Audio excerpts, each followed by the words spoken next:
ছাত্রছাত্রী, সকল ভাই বোন এখানে উপস্থিত, সভাপতি অরিজিৎ স্যার, সকলকে আমার যথাযোগ্য স্থানে সম্মান, প্রণাম, ভালোবাসা।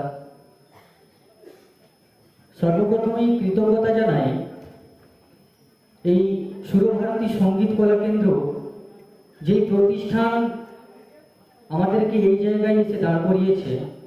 শুধুমাত্র আমার ব্যক্তিগত জীবনের গল্প নয়, এখানে উপস্থিত সকল শিক্ষক শিক্ষিকা যারা রয়েছেন সকলেরই জীবনের গল্প।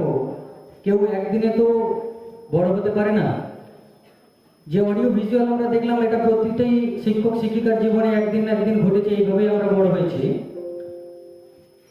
তো আমি কৃতজ্ঞতা জানাই সুরভারতী সঙ্গীত কলা কেন্দ্র সভাপতি স্যার অরিজিৎ চক্রবর্তী মহাশয়কে, আমাদের এই ছোট্ট ছোট্ট শিক্ষা প্রতিষ্ঠানগুলিকে ওনাদের ছত্রছায়ায় আনার জন্য, যাদের আশীর্বাদে, যাদের ভালোবাসায় আজ আমাদের ছোট্ট ছোট্ট ছাত্রছাত্রীরা এই জায়গায় এসেছে।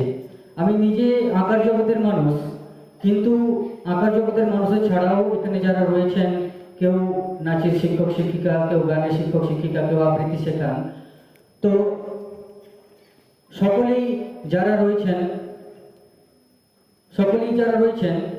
সকলেই এই অভিজ্ঞতার সম্মুখীন হয়েছেন। তো যথাযোগ্য স্থানে আমি সম্মান জানাই সকলকে। আবার বলবো, ফেসবুকে যে গ্রুপটি রয়েছে সুরভারতী সঙ্গীত কলা কেন্দ্র ফ্যান্স গ্রুপ, এই গ্রুপটি সবাই ফলো করবেন এবং পাশে থাকবেন। এবং আপনাদের যে